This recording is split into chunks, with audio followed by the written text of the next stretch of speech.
Bonjour à tous. Donc, je vois que la salle est bien pleine, donc un sujet d'intérêt, me semble-t-il. Alors ici, donc, vous êtes dans la session Management de la vulnérabilité. Peut-être avez-vous assisté déjà au discours ce matin d'introduction en parlant de cette vulnérabilité et notamment comment les entreprises peuvent adapter leurs pratiques pour mieux prévenir et notamment réguler cette vulnérabilité.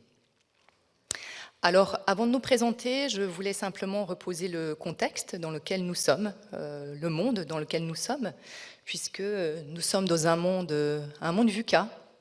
Alors, je ne sais pas si ce terme, vous l'avez déjà entendu. Le terme VUCA a été instauré par l'US Armée dans les années 80, lors de l'effondrement de l'URSS, et qui permet tout simplement de définir le monde dans lequel nous sommes. Donc, c'est un monde vulnérable, incertain, et donc où effectivement nous devons naviguer à travers ce monde qui est aussi volatile. Donc jusque-là, effectivement, on prend conscience de cette vulnérabilité. Bien évidemment, nous ne sommes pas insensibles à ce monde qui nous entoure. Donc, de par ce fait, nos comportements peuvent être aussi impactés. Et évidemment, le côté émotionnel qui va également influencer certaines valeurs et certains a priori de ce monde qui nous entoure. Alors, évidemment, cette vulnérabilité et ce monde qui nous entoure, qui est volatile, incertain, etc., eh bien, deux possibilités s'ouvrent à vous. Est-ce que pour vous, c'est une opportunité ou alors une menace ? Voilà, donc ce côté ressenti émotionnel est important puisque c'est celui qui nous guide dans nos comportements. Voilà, sans jugement, mais en tous les cas, voilà, c'est important de pouvoir tout simplement ressentir les choses et de se dire comment j'accueille ce monde vulnérable. Et puis, bien sûr, il y a des données chiffrées. Donc, notamment aujourd'hui, vous avez 480 000 personnes qui sont en état de souffrance psychologique et 7% d'entre eux en burn-out. Voilà, 7%. Donc imaginez-vous que dans vos organisations, on fait le calcul, 7% à peu près en moyenne, voilà, certainement autour de vous, vous connaissez des personnes qui l'ont déjà été. Donc on va s'interroger aussi sur la responsabilité notamment individuelle mais également de l'entreprise. Alors pour ce faire, comment mieux accompagner aussi finalement cet équilibre de vie pro-perso des organisations, des collaborateurs, comment orienter aussi vers des dispositifs de soutien ? Eh bien tout simplement, il y a des leviers, donc des leviers que nous verrons à la fois avec Émilie et Jean-François, ils nous en parleront de façon très pratique. Puisque l'intérêt également de cette session, c'est de parler vrai, de parler travail, de parler dispositif, et ne pas rester à l'état de constat. Et puis également la question des pratiques. Comment on peut adapter des pratiques face justement à ce monde vulnérable, pour ne pas parler notamment de burn-out, de RPS, etc. Donc nous verrons trois parties globalement. Donc le fil rouge, comprendre la vulnérabilité au travail, le rôle de l'entreprise en matière de prévention et d'accompagnement, et puis nous ferons un focus aussi de retour d'expérience sur Jean-François, et bien sûr questions-réponses donc à la fin. Donc pour me présenter, je suis... c'est Alexandra Seri, donc je suis ingénieure en prévention des risques professionnels, donc référencée par l'ADRETS Grand Est. Je suis également dirigeante d'Incubescence, qui est donc à Strasbourg, et donc j'accompagne les organisations et les individus à prévenir et se reconstruire suite à une période de vulnérabilité, voire de burn-out, accompagner la reprise au travail de façon concrète. voilà, en équipe pluridisciplinaire. Et puis, je suis également présidente d'une association qui s'appelle la Maison du Rebond. Donc, peut-être avez-vous pu déjà voir quelques publications sur LinkedIn. Et donc, qui va permettre à toute personne de pouvoir comprendre, ressortir avec des clés de compréhension et bien sûr du soutien à travers cette communauté bienveillante et sécure. Alors, pourquoi la vulnérabilité? Pourquoi ce sujet? Puisque c'est une réalité. Alors, comme je le disais tout à l'heure, peut-être avez-vous connu autour de vous ou vous connaissez des personnes qui le sont, ou des organisations également. Donc, c'est un vrai sujet. Et puis, bien notamment, mon rôle, ça va être de traduire la vulnérabilité par des actions concrètes, donc au travers des apports d'Émilie et de Jean-François. Voilà. Et puis ensuite, nous interviendrons sur d'autres sujets. Donc, je voulais juste revenir, avant de passer la parole sur les présentations, sur la définition de la vulnérabilité. Voilà, c'est mon côté littéraire qui ressort, donc c'est intéressant de voir quel est le poids des mots. Donc, la vulnérabilité désigne l'aptitude d'un milieu, d'un bien, d'une personne à subir un dommage à la santé à la suite d'un événement naturel ou anthropique, donc causé par l'homme. Donc c'est l'aptitude d'un milieu ou d'une personne à subir un dommage à la suite d'un événement naturel ou anthropique. Alors, je vais passer la parole à Émilie et à Jean-François pour pouvoir se présenter. Bonjour à toutes et à tous, merci Alexandra. Je suis Émilie Bani, je suis vice-présidente santé, société, vulnérabilité chez Harmonie Mutuelle. Et je suis Jean-François Virodaub et je suis directeur général pour Cities dans le Grand Est, donc la coopérative qui développe un service de voitures en libre service. Merci. Alors la première question qui se pose, c'est quand on parle de vulnérabilité, c'est de la comprendre. De quoi s'agit-il? C'est-à-dire, qu'est-ce que la vulnérabilité en entreprise? Émilie? Alors peut-être juste redire qu'une entreprise, c'est finalement une organisation humaine, donc c'est une mini-société à elle-même, ce qui fait que tout ce qui traverse la société traverse également les organisations de travail. Donc c'est pour ça qu'on peut aussi parler de vulnérabilité en entreprise.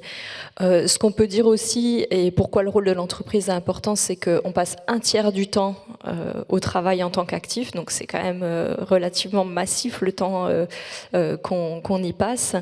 Et sur les sociétés humaines, finalement, qu'est-ce qui fait que on va changer la donne sur les questions de vulnérabilité? C'est les garde-fous qu'on va mettre en place. Donc tu disais, on va rentrer un peu dans des dispositifs et des exemples de ce qu'on peut mettre en place. Et en termes de vulnérabilité, finalement, ce qui va me fragiliser moi, ne sera peut-être pas la même chose pour toi, ne sera peut-être pas la même chose pour toi, pas en fonction de la même période. Donc ça dépend énormément de conjonction. Donc ça, c'est aussi à prendre en compte. Oui, tout à fait. Et Jean-François? Oui, en fait, toi, tu es revenu sur l'étymologie finalement du mot vulnérabilité. Il avait raison, hein, Vincent, c'est compliqué quand même comme mot. Ça nous rend par définition vulnérables de ne pas réussir à prononcer le mot devant tout le monde. Moi, je suis revenu sur un peu la question presque biologique de la vulnérabilité et ce que les biologistes nous expliquent, c'est que finalement, la vulnérabilité, c'est une capacité, c'est d'avoir une moindre résistance face à un risque. Donc en fait, je suis sensible à quelque chose, tu es sensible à quelque chose, on est chacun sensible à un certain nombre de phénomènes et on peut y être exposé. On peut y être exposé de manière naturelle, on peut être exposé au travail. Et donc la question, c'est déjà d'identifier à quoi je suis sensible et quand est-ce que je suis exposé à cette situation et à quelle fréquence je suis exposé. Et une fois que je sais ça, est-ce que je sais m'adapter? Parce que finalement, être face à un risque, c'est pas forcément grave. La question, c'est est-ce que je sais m'adapter? Donc, toute la question de la prise en compte de la vulnérabilité au travail, elle est autour de, finalement, c'est 3-4 pendants. Hein. C'est être conscient moi-même en tant qu'individu, à quoi je suis sensible, est-ce que j'y suis exposé, est-ce que je sais m'adapter, et en tant que manager, d'avoir aussi cette prise de conscience pour l'ensemble de son équipe, parce que on est, ce que tu disais, hein, on est traversé par les entreprises sont traversées par la société, et les entreprises sont des mini-sociétés qui sont constituées d'animaux vulnérables, donc qui interagissent entre eux. Donc c'est vraiment cette question de la compréhension déjà, et de l'identification pour pouvoir prendre des mesures derrière. Merci, effectivement, hein, on peut être tous confrontés à des situations de vulnérabilité, de façon concrète comme de façon ressentie également, hein, puisqu'il y a également les émotions qui sont présentes et qui sont aussi des indicateurs très intéressants à prendre en compte. Alors là, je vais m'adresser à Émilie, puisque ce qui est intéressant également, c'est d'explorer d'un point de vue organisationnel et environnemental comment on peut créer donc des environnements de soutien et protecteur, hein, pour travailler en bonne santé et dans de bonnes conditions. Émilie, est-ce que tu as des sujets Je n'ai pas la recette miracle, mais on va pouvoir partager quelques éléments quand même. L'organisation de travail en tant que telle est vraiment importante. Si on est dans un environnement qui reconnaît aussi les possibles vulnérabilité, fragilité des personnes, ça va être beaucoup plus facile aussi de repérer quels sont les atouts des personnes. On sait aussi que, on l'a dit depuis le début de la matinée, les vulnérabilités, c'est pas que déficitaire, c'est aussi quand les personnes traversent ces périodes-là, des choses qu'elles mobilisent en elles et autour d'elles. Et donc ça, c'est aussi pour les dirigeants, les managers, si on les sensibilise à cette manière de voir les choses, d'aller repérer finalement aussi des zones de performance dans l'entreprise, donc au-delà de l'accompagnement, évidemment, du soutien qu'il doit y avoir en premier. Donc c'est aussi cette capacité à reconnaître qu'on peut échouer, c'est-à-dire on peut essayer, on peut échouer. Donc dans l'entreprise, c'est vraiment aussi important de cultiver cette idée-là. Et puis après, il y a pas mal de dispositifs qu'on peut mettre en place au-delà des sensibilisations sur le volet notamment de la santé mentale. Donc par exemple, chez Harmonie Mutuelle, on a formé des secouristes en santé mentale, mais on avait aussi au préalable de ces formations qui se sont développées un réseau qu'on appelait des collègues de l'écoute. Et donc, c'est des personnes qui sont identifiées en interne dans l'entreprise comme étant formées à l'écoute active. Alors, ils sont pas laissés tout seuls pour justement qu'ils ne récupèrent pas le poids du discours de la parole de l'autre sans savoir quoi en faire pour que eux-mêmes, après, ils soient accablés. Mais en tout cas, c'est un réseau sur lequel les personnes peuvent au moins aller en dire un mot et être dirigées éventuellement en dehors de l'entreprise autour d'organisations qui pourraient les aider. De la même manière, on a du service social en entreprise. Donc, ce sont des assistants sociaux du travail qui sont soumis à la confidentialité. Donc, ça existe effectivement dans des entreprises de taille relativement importante et c'est possible aussi dans les plus petites entreprises, mais on se le disait tout à l'heure, c'est plus difficile en fait à mettre en place. Donc les réseaux qu'il peut y avoir d'organisations territoriales peuvent être vraiment utiles. Donc ça fait partie de la responsabilité sociétale des entreprises aussi de réfléchir à la fois à la santé et la sécurité des salariés, mais aussi de savoir dans quel bassin de vie finalement j'exerce mon activité, qu'est-ce qu'il y a autour de moi comme organisation vers laquelle je peux orienter des personnes. Si on prend par exemple les questions de droits des femmes et droits de la famille, par exemple, nous on avait noué un partenariat avec la Fédération nationale des CIDF, donc les centres d'information droits des femmes et des familles, sur énormément de sujets. C'est des sujets que les personnes ne vont pas vouloir aborder en entreprise. La force de l'étiquette est quand même encore massive sur plein de sujets. En revanche, on peut dire, ok, là on sait que c'est compliqué pour toi, voilà ce qui est possible en interne, mais très vite d'aller donner les moyens d'aller chercher de la formation et de se mouvoir dans cette période de difficulté. Alors effectivement, c'est intéressant. Donc Jean-François, tu ouais, je voulais juste rebondir sur ce que tu disais, parce que bon, tu l'as abordé en deuxième partie de ton propos, mais c'est vrai que la question quand on est à la tête d'une petite boîte, on n'a pas la capacité à avoir des gens qui sont dédiés. On peut avoir des gens formés, mais du coup c'est en plus de leur mission. Donc il faut être vigilant aussi que ça génère pas une surtension sur ces personnes-là. Et donc comment on fait quand on est à la tête d'une petite structure?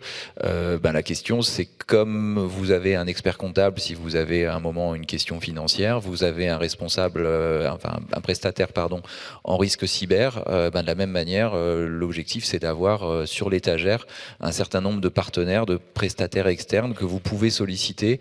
Et si vous êtes face à quelqu'un qui à un moment, vous sentez qu'il y a un besoin, vous puissiez lui dire: appelle, c'est la boîte qui paye, mais voilà, j'ai pas besoin de savoir ce qui s'y passe, j'aurai pas de compte rendu, ça va rester confidentiel, mais voilà, en gros, une clé, à toi de faire l'étape d'après, quoi. Effectivement, donc on touche aussi à la responsabilité juridique de l'entreprise, combien même si on peut le rappeler à plusieurs reprises, voilà, quelques articles dont L4121-1 du Code du travail, qui est connu, répété. Derrière, il y a bien une obligation de moyens, mais également de résultats. Alors, tant que rien n'arrive, c'est pas grave, on va le mettre un peu de côté. Mais quand il arrive effectivement un sinistre, c'est là où on va s'y intéresser malheureusement. Alors justement par rapport à cette notion de responsabilité dans l'organisation, c'est-à-dire que comment l'entreprise finalement peut répondre à ses moyens et à ses obligations en matière de protection de ses collaborateurs. Pour qui? Honneur aux femmes. Il y a déjà un point de droit, c'est-à-dire que c'est vraiment opposable. L'entreprise doit s'occuper de la santé et la sécurité au travail. Et c'est pas un sujet qui est simple, puisqu'en fait, quand on est dans une situation de vulnérabilité, très souvent, c'est à la porosité des mondes entre la vie personnelle et la vie au travail. Donc c'est des sujets qui sont manipulés vraiment avec beaucoup de précautions. C'est aussi pour ça que les organisations sur le territoire peuvent être des ressources pour l'entreprise. Donc ça peut être une manière aussi de s'entourer d'organisations. Et puis après, le rôle de la protection sociale aussi, d'une protection sociale globale, vient aussi aider l'entreprise dans sa responsabilité en tant qu'employeur, ne serait-ce que pour identifier les risques, les aléas dans lesquels l'entreprise elle est placée du fait de son activité, du fait de la population qu'elle emploie, etc. Donc c'est déjà aussi une question de management des risques, de regarder finalement à quels endroits j'ai potentiellement plus de risques et qu'est-ce que je peux mettre en place pour y faire face. Et puis après, il y a le côté volontariste aussi, de mettre en place des actions de prévention dans le cadre de travail de l'organisation du travail. On a toute cette question aussi autour de la norme sociale, c'est-à-dire que c'est quoi aujourd'hui en fait être productif au travail? C'est quoi être performant? De quelle manière? Comment ça s'exprime? On a plein de choses qui aujourd'hui doivent évoluer sur ces sujets, puisque si on prend des pathologies, si on prend vraiment des sujets de santé, si on sort de la santé mentale entre guillemets, mais parce que tout est lié, puisque l'activité physique, on sait qu'on a à lutter contre la sédentarité. Or, aujourd'hui, on est quand même globalement encore dans un milieu de travail où quand vous êtes assis à une table, à un bureau ou en réunion pendant 3 heures, c'est une forme de preuve d'efficacité, quelque part. Donc, on a à transformer ça aussi, de se dire on peut se lever pendant qu'on est en réunion, mais faites l'exercice un jour. Vous êtes en réunion et vous vous levez, vous vous mettez debout, simplement vous continuez d'écouter, d'être actif. Les gens vont pas comprendre en fait votre posture. Ils vont se dire il est en opposition avec ce qu'on est en train de dire, pas à l'aise, envie de sortir. Non, peut-être juste en fait il se met debout parce que physiologiquement c'est un peu mieux de le faire à un moment donné. Donc c'est aussi dans l'organisation de travail comment il peut y avoir des choses qui évoluent comme ça et d'avoir l'audace de changer les choses, de changer des manières de faire et de promouvoir l'activité physique, le sport en entreprise.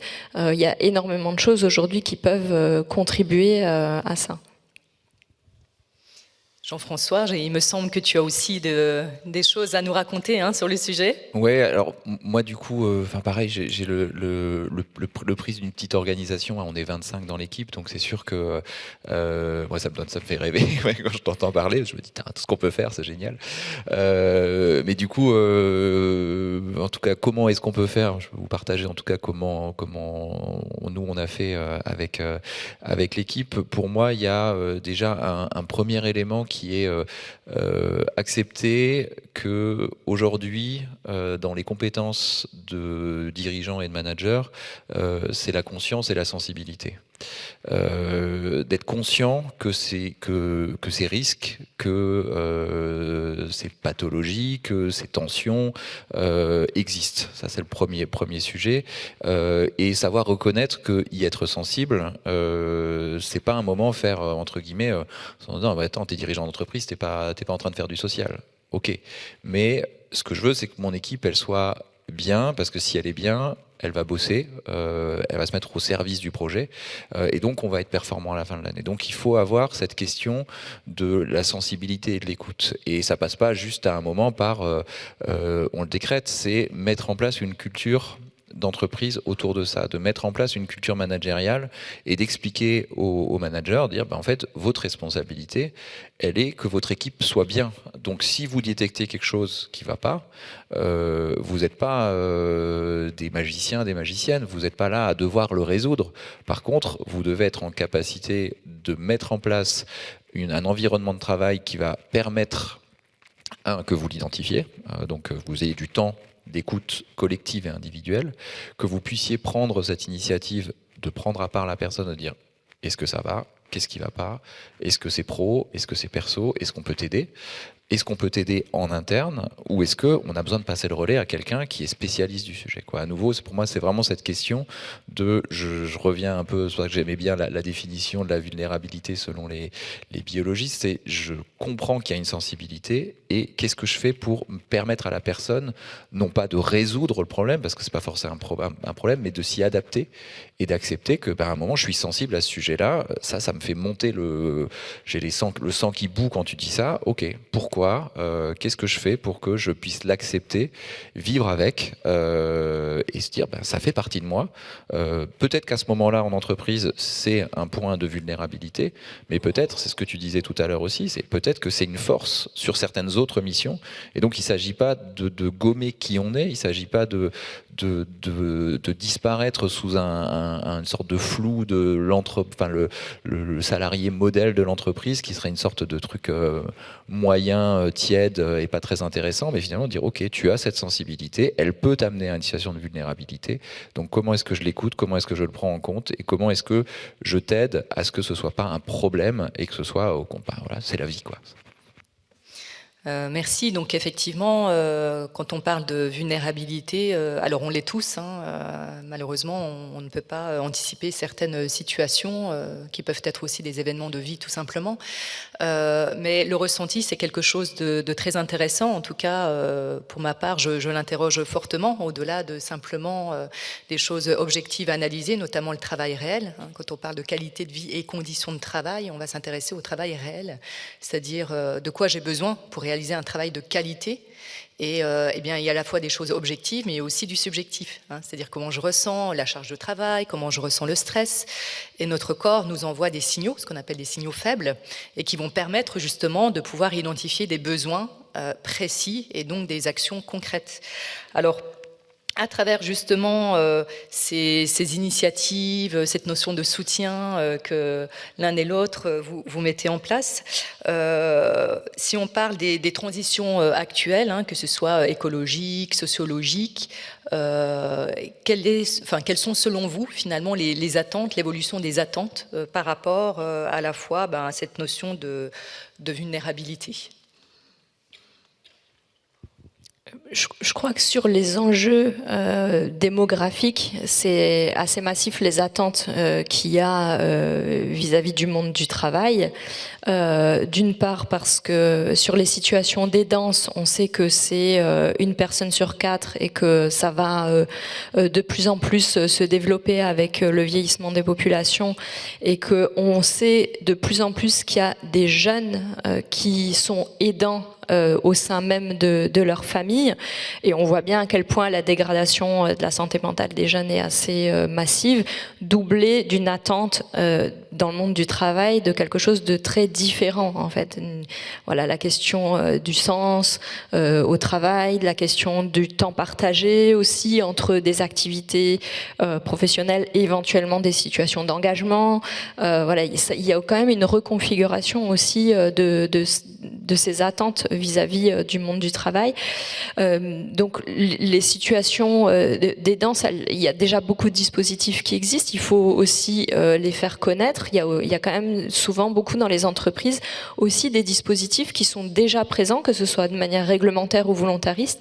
Il faut aussi travailler à l'effectivité finalement des droits qui existent, c'est-à-dire que ça peut être en place, mais qu'est-ce qu'on fait dans l'entreprise pour faire savoir que la personne peut faire recours. Ça me semble vraiment aussi quelque chose dans l'organisation de travail qui est massif. C'est pas de fait. Il faut vraiment qu'il y ait une volonté de pouvoir partager ces ressources-là.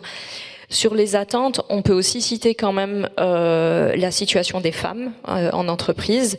On sait qu'il y a des moments de vie qui sont hyper importants et changeants, et qui ont une incidence aussi en entreprise. Donc on peut citer la maternité, parce que les chiffres sont quand même assez massifs sur le taux de suicide. C'est la première cause de mortalité chez les femmes finalement dans le postpartum. Donc on sait que là il y a un enjeu aussi dans la réintégration au travail, la poursuite au travail. Il y a la situation de la ménopause, il y a la question des violences au sein du couple, où en fait la situation de travail elle vient protéger aussi la personne. Donc ça c'est aussi hyper intéressant d'aller regarder, vu le taux de familles monoparentales où ce sont les femmes qui sont à la tête, d'aller trouver des ressources à cet endroit-là. Et puis la santé mentale, on en a parlé. Peut-être les questions environnementales, je ne sais pas si je dis les questions environnementales, tu parlais de transition complètement écologique. Oui. Il y a une attente dans la population, je pense, sur cette transition écologique. Il y a une attente aussi vis-à-vis des entreprises. Comment mon entreprise, elle s'engage aussi à la fois dans l'activité qu'elle a par rapport à ses externalités liées à son activité en propre. Comment est-ce qu'elle prend ça? Et puis comment est-ce qu'elle est aussi volontariste? Chez Harmonie Mutuelle, on s'est dit aussi que les entreprises qui prendraient des engagements sur les questions environnementales vont être en faveur de la santé des individus et de la santé de la société. Et donc on a travaillé avec l'ADEME, ils en ont parlé en plénière d'ouverture sur la démarche Acte pas à pas, où on encourage les entreprises adhérentes à rentrer dans cette démarche-là, et on va travailler du coup sur une incidence positive sur la cotisation de ces entreprises. Mais c'est aussi des mécanismes qu'on a sur le volet prévention. Une entreprise qui a un contrat déficitaire en termes de protection sociale, si elle s'engage à mettre en place des actions de prévention pour ses salariés, on va aussi lui appliquer quelque chose sur sa cotisation. Donc c'est aussi comment on veut engager un mouvement massif de mise en place de changements. Et puis après, c'est aussi, on va sensibiliser les entreprises sur des collectes de lunettes pour les réutiliser, sur la filière de réemploi autour des équipements de biens et de services médicaux. Enfin, voilà, comment on peut les mobiliser sur un tas de sujets comme ça, où il y a effectivement de l'attente de la part des salariés. Alors, merci Émilie. Justement, j'en viens à Jean-François. Jean-François, d'après toi, comment on peut, quels sont les ingrédients qui permettent de créer cette ouverture finalement, à mettre en place des moyens, du soutien? tu me prends de court. Je sais plus. Je suis impressionné. Quels sont les ingrédients pour pouvoir mettre en place tous ces dispositifs? J'ai l'impression que je vais être redondant. Donc, par rapport à ce que j'ai dit tout à l'heure, surtout sur des petites structures, c'est déjà la question de la prise de conscience. Et ensuite, c'est de se dire, on est aussi en capacité de faire des choses avant d'arriver à effectivement le Graal de tout ce qu'on peut mettre en place. Il y a plein de je ne veux pas reprendre l'analogie des petits pas, mais tu peux faire des choses, quelle que soit la taille de la structure, à partir du moment où tu es dans l'écoute et dans la prise en compte individuelle. Alors après, c'est aussi la limite quand tu es 25, tu restes à taille humaine, mais si tu commences à écouter tout le monde, à un moment, tu arrives sur un truc ingérable parce qu'il faut quand même que tu fasses vivre la structure pour sa raison d'être, de faire le service que tu vends. Et parfois, j'ai presque envie de prendre un peu le contre-pied de notre débat, mais parce que ça peut être presque le ferment aussi du témoignage que je ferai tout à l'heure. Mais c'est sur la question de le télétravail peut être un vrai outil de bien-être, parce que effectivement on se lève un peu plus tard, on a la capacité à être moins speed quand on s'occupe de ses enfants le matin, on peut en profiter pour une activité perso, enfin là il y a plein de bonnes choses qu'apporte le télétravail, mais au final on s'est tous retrouvés en 2020-2021 en télétravail forcé, en tout cas pour tous ceux qui avaient une activité plutôt dans le tertiaire, et à un moment on s'est aussi retrouvé avec un moment des gens qui étaient plus bien au boulot parce qu'il n'y avait plus de cohésion d'équipe, parce que la maximisation du télétravail a amené à un moment quelque chose de plus complexe qu'autre chose. Donc moi j'étais revenu en arrière et j'avais dit c'est fini, plus personne en télétravail, quoi. Donc ça a gueulé parce qu'ils m'ont dit tu fais le patron autoritaire, c'est pas juste, machin, tout ça. Donc ok, qu'est-ce qu'on fait? J'ai dit on se met autour de la table. Alors on va pas se mettre à 25 parce qu'on va pas y arriver. Par contre, je vous mettais en place un groupe de travail.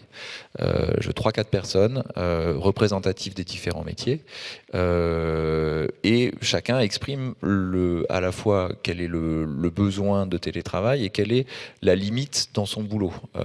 Quelle est la limite, voilà. Et en fait c'est pareil. J'ai l'impression de te dire des tartes à la crème, mais bon, on a recréé notre règle de télétravail.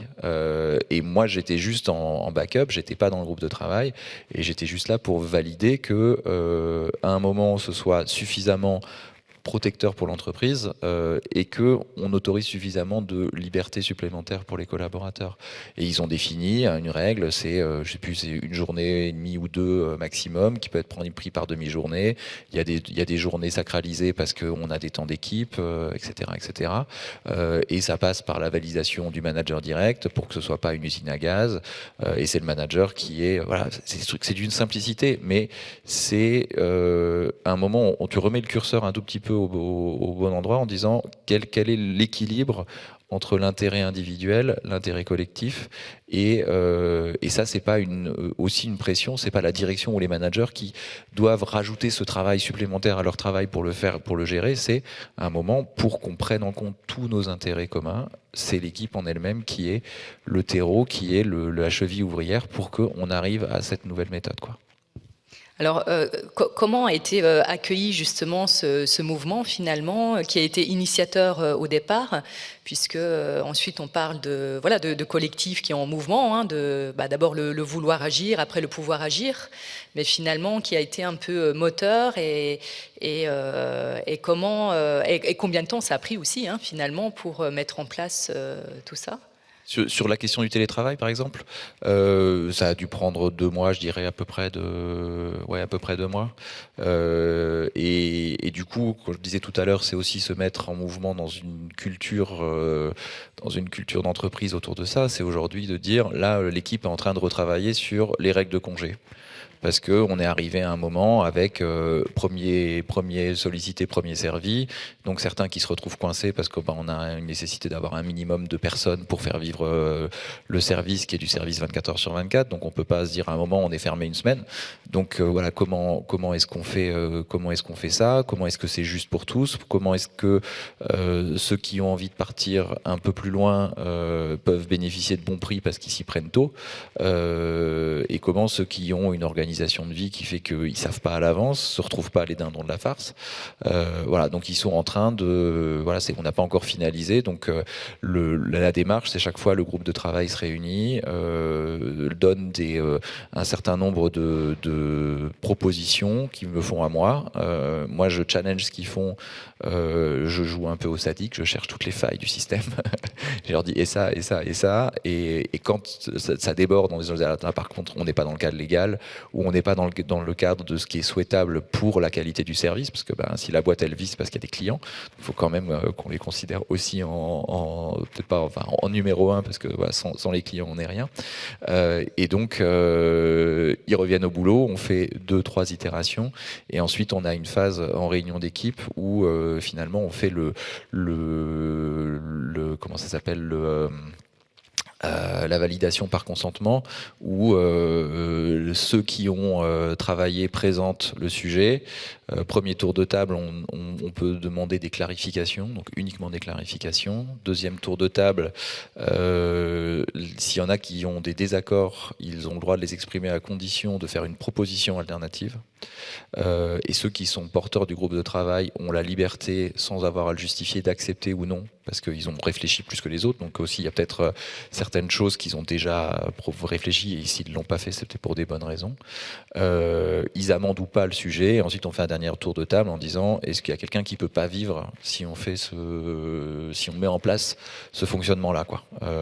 T'es pas forcément d'accord sur tout, mais est-ce que ça t'empêche de vivre et de bosser, quoi.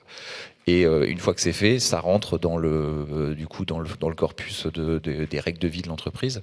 Voilà, on n'a pas de régularité autour de ça, mais voilà, dès qu'il y a un sujet qui pose problème, on se dit bon, ok, est-ce qu'on a une solution simple parce que c'est dans les textes, parce que c'est dans une législation, parce que on a déjà une expérience, et si on n'en a pas, on met un petit groupe de travail comme ça en disant on se donne 2 mois, 3 mois pour trouver une règle qui est commune à tous, quoi. Donc bon, effectivement, ça nécessite de créer des espaces de discussion plutôt ouverts pour pouvoir en échanger, et puis de mobiliser le collectif pour trouver des règles communes. Alors tu parlais tout à l'heure de ce que j'appelle la culture de l'attention, c'est-à-dire de porter une attention particulière finalement aux personnes qui t'entourent, ton équipe, alors combien même si l'équipe est de 25 personnes, on peut être aussi amené à faire cela finalement dans un environnement beaucoup plus large. Tu parlais tout à l'heure notamment de relais. Aujourd'hui, c'est quelque chose qui fonctionne bien, qui a tendance à se déployer de façon assez naturelle. Sur les relais en interne, du coup, d'écoute, alors oui, et puis on a aussi, sur des sujets en particulier, identifié des salariés par grande région ou par siège vers lesquels les personnes peuvent directement s'adresser, en fait, et qui vont avoir les ressources en interne pour aiguiller, et aussi en externe. Des fois, ça passe simplement par l'identification des bonnes personnes, mais sur certains sujets qui sont assez sensibles, si je prends par exemple le sujet sur les violences au sein du couple, les femmes qui sont confrontées à ces sujets-là, c'est extrêmement sensible. Dans l'entreprise, très souvent, la première question qu'on se dit, non, ça c'est l'espace privé, on n'en parle pas. C'est d'avoir des référents. Donc, par exemple, c'est un sujet sur lequel on a sensibilisé et mis en place des binômes référents assistants social et RH. Donc, pour avoir vraiment cette double vue, tu disais qui est importante, il y a la question des droits, que voilà, le cadre réglementaire, qu'est-ce qui nous permet de faire, et puis après, voilà, le réseau et l'accompagnement qui est nécessaire. C'est aussi, on a simplement mis des affiches à différents endroits stratégiques dans l'entreprise, dans les différents sièges, vous êtes victime d'eux ou vous êtes voilà, sur des sujets comme ça particuliers, ce qui fait que ça donne une information sans que la personne ait besoin non plus de s'exprimer forcément dans le milieu de travail. Donc ça peut être aussi voilà, des astuces comme ça qui finalement ne coûtent rien. Vraiment on met en place des choses très simples aussi. C'est pas une question de budget ou de projet qu'il faut se rajouter ou de responsabilité sur les épaules de l'employeur forcément. Oui, effectivement, hein, ce sont d'abord des choses assez logiques et cette culture de l'attention. Alors, c'est vrai qu'on parle parfois de théorie, etc. Mais finalement, comment on peut développer cette culture aussi de l'attention qui va amener derrière à mettre en place des moyens, du soutien en termes d'aptitude, être plutôt ouvert, mais pas que. Je pense que la notion de tolérance est aussi quelque chose de très important. Dès lors où on manage, là on est sur le management de la vulnérabilité, mais dans cela il y a également le mot management. Donc aujourd'hui manager suppose aussi de prendre soin, de ménager ses équipes pour prévenir justement la notion de risque. Alors j'ai quelques questions ici et notamment une question qui est destinée à Émilie. Alors dans des équipes de travail, comment favorise-t-on en tant que manager l'accueil des vulnérabilités de chacun au sein d'une équipe et comment apprend-on aux managers ou aux équipes à s'adapter aux vulnérabilités de chacun? Est-ce que j'ai 3 heures? Je pense qu'on a donné plein d'exemples, voilà, à la fois dans ce qu'est, par exemple, l'harmonie mutuelle de ce qu'on fait au sein même de l'entreprise, parce que les sujets dont j'ai parlé, c'est des choses à chaque fois qu'on teste dans l'entreprise avant de porter entre guillemets la bonne parole auprès de nos entreprises adhérentes. Je pense qu'il y a, on l'a dit depuis ce matin, il y a la reconnaissance, l'identification, le côté légitimer le fait qu'il y ait des vulnérabilités. C'est peut-être déjà un premier niveau qu'on peut envoyer dans l'entreprise en parlant et justement en n'étant pas dans cette position de les cacher, de dire non, surtout pas, ça n'existe pas chez moi, non, ça n'a rien à faire dans l'entreprise. Donc vraiment une question peut-être de posture déjà des dirigeants, et on sait que sur plein de sujets, la posture du dirigeant va être essentielle, parce que même si il peut y avoir des entreprises où la prise d'initiative, le côté participation des salariés qui est hyper important, hein, vraiment j'apprécie beaucoup ce que tu dis, parce que c'est quelque chose qui est dans les attentes aujourd'hui aussi des salariés, de la participation dans l'entreprise, dans l'organisation, de pouvoir contribuer et se faire entendre au-delà du dialogue social de base. Donc peut-être déjà en parler et pas dissimuler, pas être dans la dissimulation. Et puis après, sensibiliser pour pouvoir donner les clés de compréhension. C'est sûr que si on donne pas des petits éléments de psychologie humaine aux gens qui managent et de comprendre des mécanismes de situations personnelles ou de situations qui traversent des collectifs, ça va être compliqué. Donc ça veut dire qu'il faut investir aussi sur son potentiel humain dans l'entreprise, de se dire ok, si je forme bien, si j'investis aussi à cet endroit-là, ça va garantir aussi une continuité dans mon activité, peut-être éviter des arrêts de travail, de prévenir un certain nombre de situations, puisqu'en fait on sait aussi que les vulnérabilités c'est un cumul qui peut s'exercer et où les gens vont atteindre des filets de sécurité assez importants. Donc identification, légitimer, sensibiliser, et puis après s'entourer. Jean-François l'a dit aussi, hein, et on l'a dit, il y a aussi toutes les organisations qui peuvent être autour de l'entreprise, qui vont être des relais. Et je trouve que c'est une bonne posture en matière de responsabilité territoriale des entreprises, que de savoir à l'échelle de mon territoire finalement quelles sont les organisations qui sont expertes, qui sont susceptibles aussi de concourir à la bonne santé de mon entreprise, des personnes et d'un territoire aussi par la même occasion. Oui, complètement, hein. Donc c'est aujourd'hui, nous sommes dans le monde qui est vulnérable et donc on ne peut pas revenir sur le passé. Par contre, on est au présent. Donc comment on fait pour pouvoir avancer et ensemble avec les collaborateurs? Alors Jean-François, j'avais également une question pour toi. Donc concernant, alors quand le manager perçoit une vulnérabilité chez un collaborateur, impactant son bien-être mais également le fonctionnement de l'entreprise, mais que ce dernier rejette cette idée de vulnérabilité, donc il y a peut-être une petite notion de déni, persuadé que ça lui porterait préjudice de le reconnaître, comment faire? Le premier truc qui me vient, c'est que tu peux pas sauver les gens d'eux-mêmes, déjà.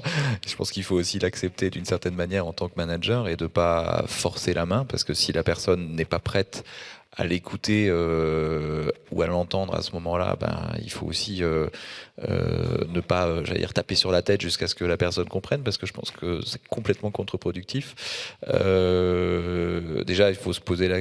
J'aurais tendance, naturellement, hein, je processe en même temps, là, du coup, de me dire déjà, de me poser la question, est-ce que j'ai identifié une vulnérabilité? Est-ce que je suis sûr de mon coup? Est-ce que c'est pas moi qui perçois de travers quelque chose? Parce que je suis très sensible au biais cognitif, quoi. À un moment, on est tous à un moment capables de voir les choses de travers ou de les interpréter de travers. Donc déjà, est-ce qu'on est sûr que c'est vraiment une vulnérabilité? Donc peut-être déjà partager l'impression et le diagnostic avec d'autres personnes de la structure managériale, de voir est-ce qu'on est plusieurs à percevoir qu'il y a effectivement quelque chose. Si la personne, le collaborateur, la collaboratrice n'est pas prête à l'entendre aujourd'hui, c'est peut-être aussi se dire, peut-être qu'elle n'est pas prête aujourd'hui, elle est peut-être pas prête si c'est moi qui le dis aujourd'hui. Donc peut-être accepter aussi de dire, je reviendrai dessus une prochaine fois. De rebondir sur un moment, parce que si la vulnérabilité, elle est perçue, elle doit aussi s'exprimer par des situations qui peuvent être complexes, et donc de rebondir d'inciter en tout cas les managers à avoir cette capacité à rebondir sur des moments de tension en disant voilà, à froid derrière un ou deux jours plus tard ou lors du prochain point individuel, de dire qu'est-ce qui s'est passé à ce moment-là, et d'essayer du coup d'amener à une prise de conscience. Et si on n'y arrive pas et qu'effectivement on n'y est toujours pas, c'est là où la ressource externe peut être intéressante. Et d'avoir un regard extérieur mais pour ça il faut que on ait aussi une culture et une habitude. Si je vais voir un collaborateur qui va pas bien, je dis écoute, c'est quoi, tu vas aller voir le psy. C'est hyper violent. Par contre, si on est dans une culture d'entreprise où on sait qu'on a des partenaires qui sont sollicitables, qui ont déjà été sollicités par d'autres, parce qu'à un moment il y avait une situation de tension, et en disant écoute, là il y a un truc, ça te crispe, t'es en colère, ça va pas. Écoute, je sais pas quoi, on n'arrive pas à le régler ensemble, appelle machin, il est spécialiste en gestion des émotions, je sais pas quoi. Enfin, on emballe le paquet cadeau, quoi. Va discuter avec cette personne et on voit ce qui sort, quoi. Voilà, si ça marche, c'est super. On arrive à du coup accompagner la personne vers une situation d'adaptation finalement. Et si c'est pas mûr, voilà. En tout cas, l'orienter, voilà, faut accepter, déjà quoi. du soutien.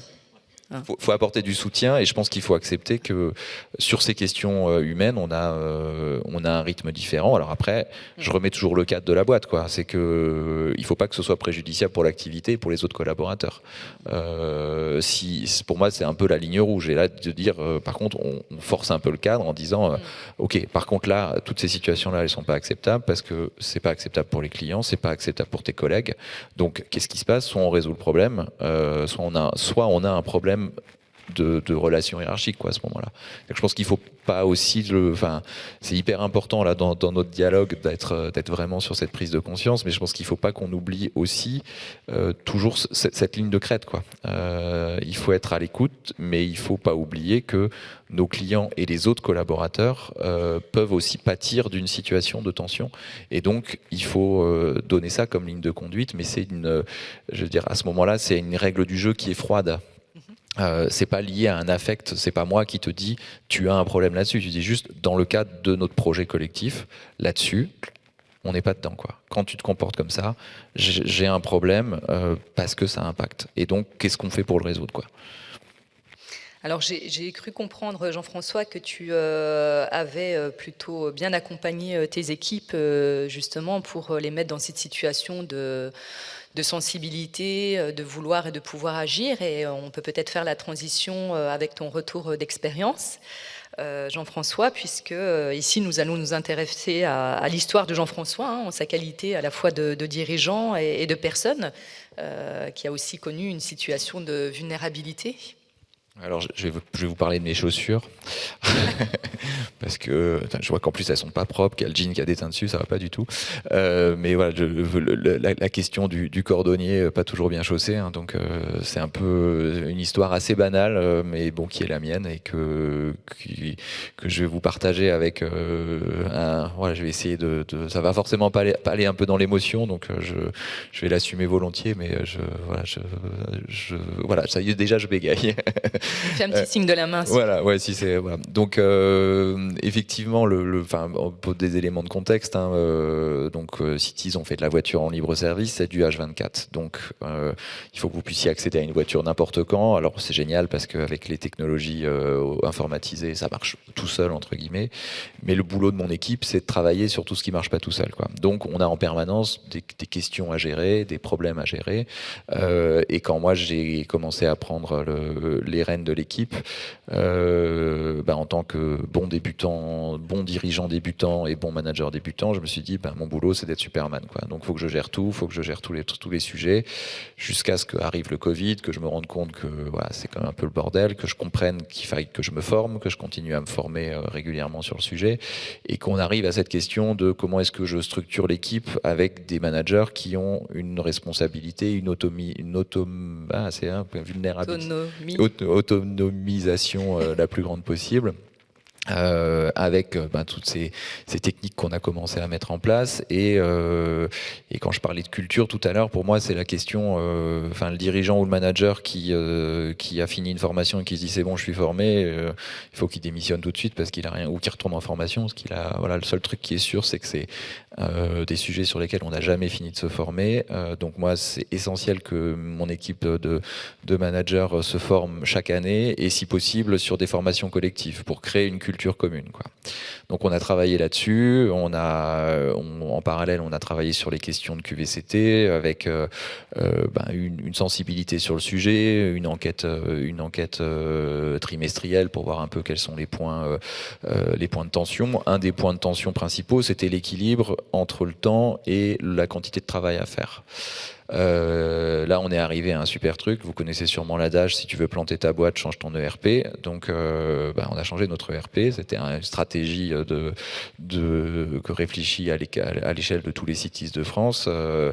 Et puis arrive le nouveau logiciel, et comme tous les nouveaux logiciels, il n'y a rien qui marche comme on avait pensé que ça marchait. Donc on se retrouve avec pas mal de couacs à gérer qui mettent les clients parfois dans des situations inconfortables.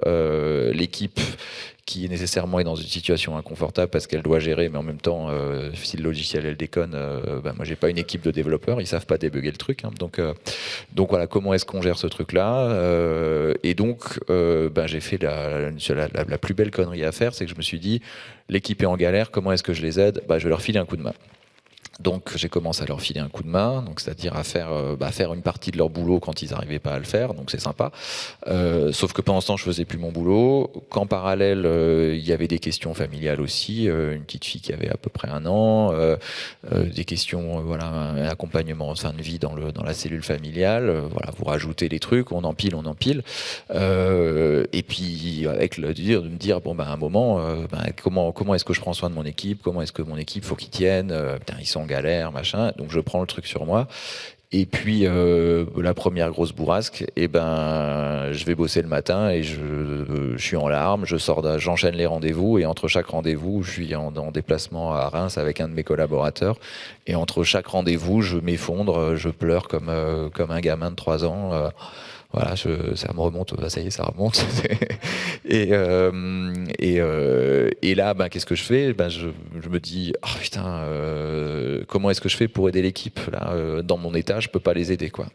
Donc, je vais voir une boîte qui nous avait, j'ai oublié cette étape dans l'histoire, une boîte qui nous avait contacté, qui nous a fait un diag au-delà d'un questionnaire trimestriel, qui nous avait fait un diag avec des entretiens individuels de à peu près les 2 tiers de l'équipe ont été écoutés et ils nous ont fait une restitution en disant voilà les sujets qui vont pas, et notamment dans l'histoire, c'est à ce moment-là que ça rentre dans l'histoire, où justement la question de la charge de travail est vraiment mise en avant, quoi. Et donc je vais les voir en disant écoutez les gars, là je suis un peu en galère, j'arrive plus, entre 3 sanglots, je leur explique que j'arrive plus, que je sais pas comment faire pour aider mon équipe, et que là il faut quand même que je les aide, quoi, parce qu'ils arrivent pas et machin. Et les mecs me disent mais en fait tu t'arrêtes, là c'est toi qui étais dans le rouge, là tu sors de ce, on va déjeuner ensemble, tu sors, tu prends rendez-vous chez ton médecin, tu te fais arrêter au moins 15 jours, t'as une psy, oui, tu l'appelles tout de suite, on part pas déjeuner tant que t'as pas un rendez-vous avec ta psy, et en fait tu vas t'arrêter, et là t'es en burn-out, ça y est, quoi, et tu vas pas aller bosser pendant les prochains mois, quoi. Donc forcément la question, la courbe du deuil, non c'est pas vrai, non c'est pas vrai. Tu dis ça en chialant, tu dis ok, peut-être que vous avez raison. Et donc là qu'est-ce que pareil, médecin confirme le diagnostic, psy aussi, et je me dis en fait faut que je me donne 24 heures où je bosse encore entre guillemets, mais il faut juste que je mette en place le minimum pour qu'ils puissent bosser, quoi. Donc ils étaient déjà dans une démarche d'autonomisation, ils avaient des prérogatives claires sur quelles étaient leurs délégations, donc ça c'était relativement au point. On était au milieu d'une démarche de formation coaching sur justement leur prise de galon, donc c'est une formation qu'ils faisaient d'un côté, moi en parallèle, et on se rejoignait avec le formateur à certains moments. Donc j'ai appelé le formateur, je lui ai dit voilà ce qui m'arrive, je les laisse faire, est-ce que tu es en backup, est-ce qu'ils peuvent t'appeler, je débloque un budget de quelques milliers d'euros pour qu'il y ait du coaching individuel, si ça va pas ils peuvent t'appeler, ok. Pareil avec ceux qui m'avaient accompagné qui m'aidaient à prendre en compte de mon burn-out, est-ce qu'ils peuvent vous appeler, pareil, on ouvre une enveloppe. Je suis allé voir mon équipe en disant on va pas se voir pendant 4 mois, et mon traitement numéro 1 c'est qu'il faut pas qu'on se voit. Donc on a refait le listing des ressources, j'aurais dit tous les projets long terme on les met en pause, vous gérez le quotidien au maximum, la règle c'est vous êtes en autonomie mais vous êtes en coopération entre vous, donc vous vous tirez pas dans les pattes, et on se voit 1 fois par mois en dehors de la boîte pour tout ce que je dois signer où il n'y a pas de délégation de signature, et je vous donne de mes nouvelles à ce moment-là, quoi. Et j'ai passé 4 mois sur un canapé. J'ai toujours pas fini les antidépresseurs, mais je suis de retour au boulot, et au bout de 4 mois, j'ai réussi à reprendre progressivement. Et la reprise, c'est reprendre avec time out, c'est écrit là. Et la reprise, c'est accepter de reprendre à temps partiel, et surtout, à nouveau, de reprendre avec l'équipe et avec les coachs externes, de dire ok, pendant 4 mois ils ont bossé sans moi, pendant 4 mois j'étais pas là, ils ont créé une nouvelle culture de management sans moi. Moi j'arrive, je suis un organisme encore perturbé entre guillemets, quoi. Comment est-ce que quand on se remet dans la même salle, on commence pas à se détester, quoi. Et donc on a retravaillé aussi sur une sorte de re-onboarding collectif, pour être en mesure que ça se passe bien. Ouais, j'ai redébloqué aussi un peu de budget pour moi pour être accompagné sur ma reprise, en disant en gros avec des réunions hebdomadaires avec des coachs externes pour dire ok, ça j'arrive pas, et une communication transparente aussi avec l'équipe, de dire bah oui, je suis encore en convalescence, je vais être là à temps partiel, je suis là telle demi-journée, et aujourd'hui encore j'ai pris du coup, je suis de retour à temps plein depuis le début de l'année, mais l'après-midi je suis rarement au bureau, quoi. Parce que l'équipe sait que si j'ai une journée complète de sollicitations constantes, en fin de journée je suis cramé, quoi. Et je suis pas encore, je sais pas si je récupérerai ça un jour, mais au final c'est super parce que le fait de plus être au bureau l'après-midi et que en gros j'ai l'autorisation de le faire, j'ai jamais été aussi efficace parce que du coup j'ai des plages de temps dédiées, quoi. Vraiment pour travailler sur les sujets de fond. Donc au final, cette vulnérabilité, elle a plutôt été une force parce que j'ai une équipe de managers qui se sont retrouvés renforcés. Alors ils en ont chié, hein, et ils ont du mérite d'avoir tenu le cap, hein. Il n'y en a aucun qui s'est barré quand même. Enfin, on peut leur tirer leur chapeau, hein, si vous êtes client Cities. Un petit big up pour eux parce que ils font partie vraiment de l'édifice, et ils sont ressortis grandis, ils ont une culture managériale commune, ils ont plus d'autonomie, il y a plus de souplesse dans l'équipe, il y a moins de fait, j'interviens de moins en moins sur les questions opérationnelles, et les questions opérationnelles sont mieux gérées qu'avant, donc preuve que j'étais complètement inutile dans cette équation, et moi j'ai du temps pour travailler sur des choses où je suis utile, quoi. Donc in fine, c'est super, mais je pense qu'on peut le faire sans se péter la gueule. Alors, voilà, en gros, mon petit retour d'expérience, c'est de... Ouais, voilà. Merci de nous avoir partagé ça. Hein, c'est vraiment... Voilà, on ressentait encore un peu l'émotion, ce qui est tout à fait normal. Et comme tu disais, la vulnérabilité, à un moment donné, c'est d'en faire un tremplin. Puisque ça nous ouvre les yeux aussi, hein, sur finalement les failles qui sont de toute manière là, sauf qu'à un moment donné on ne veut pas les voir. Et petit clin d'œil à Pierre Rabhi, agroécologiste, dans son livre La convergence des consciences, hein, qui dit bien qu'il est urgent de prendre conscience de son inconscience. Donc on a tous nos vulnérabilités, les identifier est une force. Alors pour clore cette séance, et on a un petit peu dépassé, donc quel serait finalement, Émilie, Jean-François, est-ce que vous auriez un conseil avisé à partager à la salle pour justement prévenir de possibles vulnérabilités?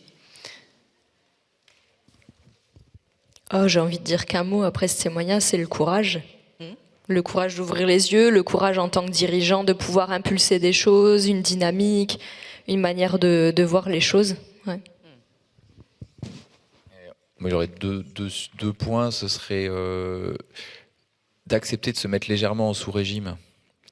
Parce que si on est légèrement en sous-régime, on est en capacité de monter un peu en sur-régime de manière temporaire, alors que si on est déjà à 120%, monter à 140, c'est compliqué, quoi.